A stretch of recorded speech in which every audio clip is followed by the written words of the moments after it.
Bon, les amis, c'est quoi ce merdier là sur le marché des crypto-monnaies? On m'a dit qu'en 2025, normalement, on devait tous devenir riches, qu'il suffisait d'acheter des bons projets fondamentalement, comme le Bitcoin, l'Ether. L'Ether, c'est un très bon projet fondamentalement. Et là, il y a à peine 2 jours, on a le très cher Donald Trump qui va être président des États-Unis dans 2 jours. Il va y avoir son investiture, qui lance son même coin, le Trump officiel. Et le Trump officiel nous pond un plus de x10. Là, il continue de monter au moment où je tourne la vidéo. Il est top 20 en termes de capitalisation sur le marché des crypto-monnaies. Et il aspire toutes les liquidités. C'est-à-dire qu'on a notamment un Ether qui dump, qui sous-performe le marché. On a les altcoins du coup, et même les meme coins plus traditionnels qui ont du mal à performer. On a vraiment le Trump officiel qui aspire liquidité, Solana qui en profite, puisque le Trump officiel n'est pas lancé sur Ethereum, mais sur Solana. Donc voilà, et nous, du coup, je me mets dans le lot, vous allez voir avec la répartition de mon portefeuille, qui a le don de l'Ether notamment, eh bien, on se retrouve là, comme ça, on se disait 2025, ça va être notre année, on va faire de l'argent, tout ça, et au final, on se fait surperformer par ce type de projet. Donc on va voir dans cette vidéo, je vais vous faire un point sur mon portefeuille, je vais vous montrer comment il est réparti. Je vais vous dire un petit peu ce que j'en pense, ce que je prévois de faire.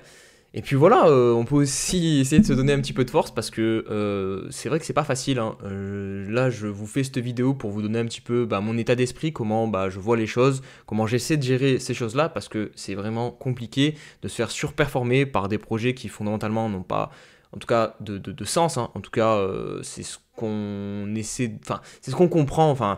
Voilà, c'est des meme coins, quoi. Le Trump officiel, c'est pour nous un meme coin. Donc, quand on est dans l'écosystème depuis un petit moment, c'est vrai que c'est compliqué. Donc, voilà, je vous fais cette vidéo. Si elle vous plaît, n'hésitez pas à mettre un like, vous abonner, et on passe tout de suite sur la suite de la vidéo.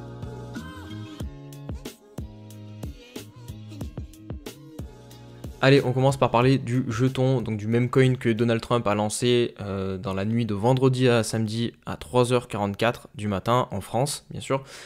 Du coup, donc c'est voilà, il dit mon nouveau mème officiel, donc le Trump officiel. C'est plutôt une réussite, hein. Bravo Monsieur Trump, hein, parce que regardez, 60 $ le token. Moi, quand je me suis réveillé, je me suis levé entre 6 et 7 heures samedi matin, il était entre 5 et 10 $ à peu près. Actuellement, voilà, il est à 60 $, donc j'ai loupé concrètement 1 x 10, hein, j'y ai pensé à mettre pas mal d'argent dessus, hein. J'ai mis que dalle, hein, j'ai mis 100 €, voilà, histoire de... Je pensais vraiment au début en fait que c'était un hack, hein. Beaucoup de personnes étaient comme moi, on pensait que c'était un hack de ces réseaux sociaux, et que du coup, à tout moment, Trump reprenait le contrôle sur ses réseaux sociaux, disait que c'était un hack, et du coup, le projet, il aurait tout simplement fait, voilà, ça, go à zéro. Donc voilà, j'ai pas voulu mettre beaucoup d'argent, j'ai juste mis histoire de... Bon, je me suis trompé, hein, visiblement. C'est toujours pas démenti, donc là, je pense que c'est sérieux, hein, c'est pas un hack. Donc voilà, le président, enfin le futur président des États-Unis, a bien lancé un meme coin à son nom 2 jours avant son investiture, enfin 3 jours. Voilà où on en est. Ça vaut 10 milliards de market cap, c'est classé 21e en termes de capitalisation comparé à toutes les autres crypto-monnaies. Donc voilà, c'est vraiment énorme ce qu'il a fait là, et ça ne s'arrête pas de monter. Donc attention, voilà, je vous fais un petit disclaimer. Après, je suis personne, hein, regardez, je sous-performe le marché, mais moi je pense que voilà, rentrer maintenant, c'est très délicat, mais qui sait jusqu'où il peut monter. Bref, ce marché voilà, est complètement irrationnel, donc voilà, mais moi en tout cas, je rentre pas dessus, j'ai loupé le train, enfin en tout cas j'estime, et voilà, on va regarder jusqu'où tout ça va aller. Mais bref, tout ça pour dire que, voilà, on va faire le point de marché. Solana en profite parce que ce même coin est lancé sur Solana, donc Solana nous offre un nouvel ATH. Personnellement, j'ai pas de Solana, j'ai préféré investir sur Ethereum. Voilà, ça fait plaisir. Ethereum qui est complètement sous-performé par Solana, hein. Vous pouvez faire Solana contre Ethereum. Tac. Je crois qu'on a eu, voilà, nouvelle ATH sur la paire. Si en gros vous comparez le Solana à l'Ethereum, voilà, on voit que depuis globalement décembre 2022, juin 2023, où on a rangé un petit peu et on a inversé la tendance. Enfin, on a repris une tendance haussière, hein, parce qu'au final c'est une tendance haussière sur le long terme depuis sa création, quoi. Globalement, Solana qui a été créé après Ethereum, Solana surperforme l'Ethereum. Et là, on a donc un nouvel ATH. Donc tout simplement, bien que le fondamental sur Ether pour certaines personnes est supérieur à Solana, et moi je le pense aussi, hein, voilà, on peut le voir au niveau de la TVL, des protocoles utilisés, tout ça, pour moi Ether est meilleur, mais graphiquement, en tout cas c'est pas ce que nous montre le graphique, c'était plus intéressant d'investir sur le Solana que sur l'Ether. Bref, on passe sur mon portefeuille, ça sera plus simple ensuite pour que je vous fasse les explications sur le graphique, hein, comme ça je vous dirai concrètement ce que je fais. Donc j'en suis à 34 377 € au moment où je tourne la vidéo. Je suis passé sur Finari pour suivre mon portefeuille. Pour ceux qui ne connaissent pas, c'est tout simplement un tracker qui vous permet de suivre du coup tout votre patrimoine, hein, pas que la crypto. Vous pouvez mettre votre immobilier, vos livrets, vos actions, vos comptes bancaires, vos emprunts, bref, c'est vraiment très très pratique. Il y a une version payante qui vous donne accès à plus de possibilités. Moi je suis sur la version gratuite, elle me suffit amplement pour le moment. Donc bon, voilà, je ne suis pas sponsor par Finari du tout, hein, sinon j'aurais la version payante. Mais voilà, je vous le dis. Bref, c'est pas le sujet de la vidéo. Le sujet de la vidéo, c'est la répartition de mon portefeuille. Donc, j'ai essentiellement de l'Ether. On va plutôt se mettre ici sur la location. Voilà, j'ai 43% d'Ether. Hein, voilà, je vous ai pas menti. Hein. J'ai continué d'investir sur Ethereum. Le Bitcoin 41%. L'USDT, enfin le stablecoin 12%, et après le reste, voilà, ça représente, j'ai un petit peu de Cosmos 2%, et le reste c'est vraiment mes toutes petites positions que je retrouve par-ci par-là, voilà, qui datent de l'ancien Blue Run, notamment du Polkadot. Bref, voilà, j'ai conservé ces trucs-là, mais voilà, c'est vraiment une toute petite partie de mon portefeuille. Le plus important, ce qui va faire la performance de mon portefeuille, c'est clairement les deux premières lignes. Et pour le moment, malheureusement, ma plus grosse ligne, c'est vraiment pas ce qui performe le mieux dans le marché. Voilà, là on se retrouve sur Ether contre Bitcoin et on a eu le droit encore à un nouveau point bas, donc ça n'en finit plus, hein, vraiment là, le graphique Ether BTC il est vraiment dégueulasse quoi, parce que ici je pensais vraiment honnêtement là pour le coup qu'on avait fait le point bas sur cette mèche là, parce qu'on se retrouvait dans la zone tout simplement de rechargement long terme de l'Ether contre le Bitcoin. Vous voyez ici, donc entre le 0,118 et le 0,786 de Fibonacci, c'est vraiment une zone où en général on vient poser les bottoms. Là on est en train de la casser, même cette zone-là, on commence à aller en dessous. Là, regardez, donc je vous disais, pour moi, je pensais qu'on avait posé le bottom, tout simplement parce qu'on avait une très belle réaction ici dans la zone, donc on consolidait, on vient faire un plus haut, chercher, matérialiser une résistance, c'est pour ça que j'ai mis ce petit trait blanc.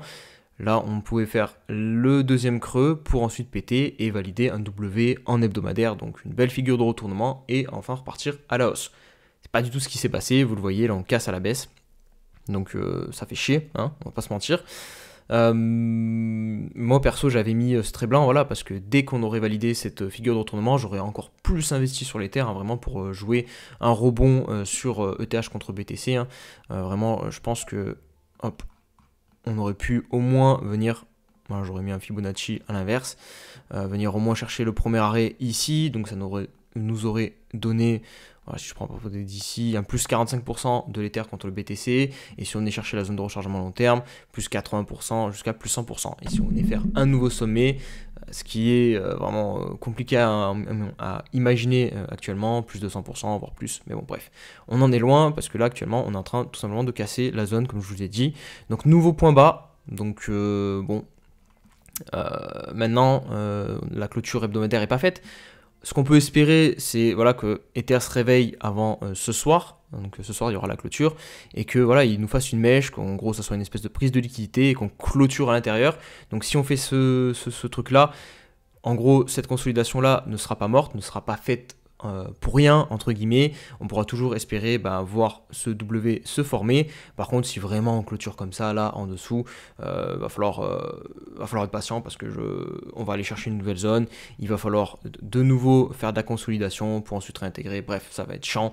Il y a peu de chances que voilà, on réagisse comme ça et qu'on reparte. Donc voilà, je pense que la prochaine zone, là, on voit qu'il y a un petit bottom qui a été fait, donc pour moi, c'est cette zone-là qui sera potentiellement la prochaine zone où on pourra venir faire du travail, poser un bottom. Mais voilà, il n'y a pas plus à dire pour le moment. Perso, je ne vais pas réinvestir. Hein. Là, clairement, je pense que j'ai envoyé mes dernières cartouches sur l'Ether. Soit ça rebondit, soit voilà, j'aurais sous-performé le marché crypto, enfin du moins le Bitcoin sur ce bull run. Et puis voilà, c'est comme ça les amis, je pense qu'il faut quand même se tenir à ces thèses d'investissement. Là pour le coup c'est vraiment une thèse d'investissement sur l'Ether. Fondamentalement voilà, je considère que c'est sous-évalué, que ce soit parce que voilà, c'est la deuxième crypto-monnaie à avoir des ETF. Je crois qu'on a encore pas mal d'entrées des institutionnels sur les ETF, donc on a des inflows, donc bon, en théorie c'est quand même plutôt bullish. Le projet continue de se développer, c'est toujours celui qui a la plus grosse TVL, c'est là où il y a les plus gros protocoles, même si maintenant ça se développe aussi pas mal sur Solana qui pousse derrière. Mais voilà, je me dis qu'il y a toujours potentiellement le moment de gloire d'Ethereum qui peut venir. On a aussi beaucoup de gens qui sont un peu comme moi mentalement, voilà, c'est dur, là vraiment c'est très dur de pas quitter le navire et de pas changer pour du Solana, de pas FOMO ailleurs. Je pense que certaines personnes vont le faire, peut-être qu'elles auront raison, mais voilà, pour tout ça pour dire qu'en gros on arrive peut-être enfin sur la zone de capitulation finale et que ça va permettre au cours de l'Ether de rebondir et de enfin lancer son cycle. Sinon, au niveau du Bitcoin, je pense qu'on va partir à la hausse avec l'investiture de Donald Trump. Je pense pas qu'on ait un sell the news. Pourtant, il faut quand même se méfier parce que c'est vrai que si on prend du recul, on pourrait se dire Donald Trump qui lance son même coin, voilà, Solana qui part, nouvelle ATH, le Bitcoin qui est en soi au-dessus des 100 000 $, ça pourrait être un top de marché, clairement. Là, c'est surtout le même coin de Trump, son investiture, on pourrait potentiellement avoir un sell the news et marquer un top. Mais là, pour le coup, ça serait vraiment dégueulasse parce qu'on ferait un premier sommet ici. Là, on est pile dans la zone de rechargement pour défendre ce sommet-là. Donc, c'est vrai que graphiquement, on est sur une zone très très importante où clairement, c'est pas ici qu'il faut acheter. En tout cas, pour moi, c'est plutôt une zone où on peut se hedger, notamment shorter, je pense, en mettant son stop loss tout simplement sur le dernier sommet ici. Parce que voilà, si on vient à faire ça, si on vient à clôturer sous toute cette zone de consolidation, parce qu'on consolide depuis novembre 2024 maintenant, on marquerait un top. Et on pourrait vraiment venir virer toute cette zone-ci, il y a de l'imbalance, tout ça, venir valider aussi ce niveau de résistance comme support. Et en soi, ça ne viendrait pas casser la dynamique long terme du Bitcoin. Donc c'est toujours un scénario, je pense, à garder en tête. Mais je sais pas, je sens que perso, ça a FOMO plus et qu'on va partir sur une nouvelle expansion haussière sur le BTC dès la semaine prochaine. Voilà, ça c'est uniquement une prédiction. Voilà, en fait, vous voyez bien, je ne suis pas en train d'acheter ici, c'est juste ce que je sens. Mais voilà, mes bags sont faits et j'attends.